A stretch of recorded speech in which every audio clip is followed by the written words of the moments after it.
Ang Puerto Princesa ay isang first-class highly urbanized city sa rehiyon ng Mimaropa.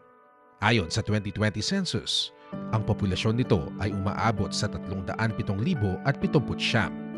Sa Barangay Irawan, isa sa problemang kinakaharap ay ang pagdami ng mga kabataang maagang nabubuntis.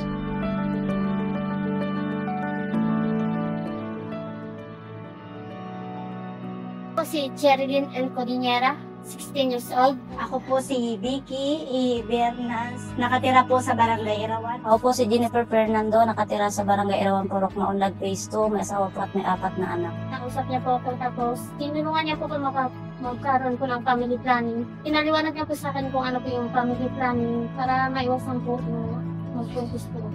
Ilan taon na yung anak? 8 months po. Pumunta po siya dito, nag-interview po siya sa amin about sa cheese po. Para po may record kami sa kanya. Masaya po kasi lagi nang kami pupuntahan. Nung last year po ay bumisita sa Timalo. Nagtanong po kami tungkol po sa family planning, kung para saan po yung interview sa amin para po na help.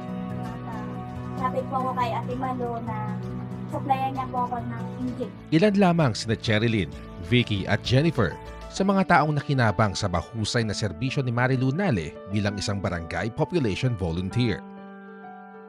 Sa loob ng 8 taon, naging katuwang si Marilu upang mapaunlad ang komunidad na kinabibilangan niya.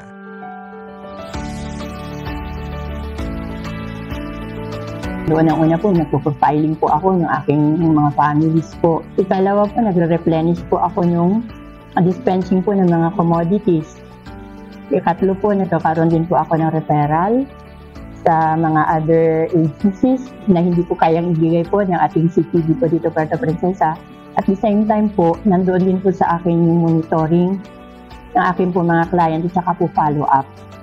Naging instrumento siya para maisulong ang pagpapatayo ng Barangay Adolescent and Health Friendly Facility at pagbibigay ng programa para sa mga kabataan upang makaiwas sa maagang pagbubuntis.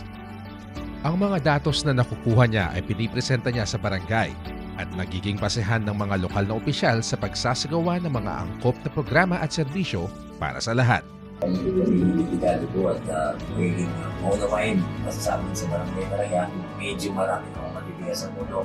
Pero kaya niya pong i-handle ang sitwasyon nila na hanggang unti-unti niya pong mapaliwanag at mapapagod sa tao na ito dapat natin gawin, ito dapat natin sundin. Yun talagang ugali natin mga pasensyoso talaga niya.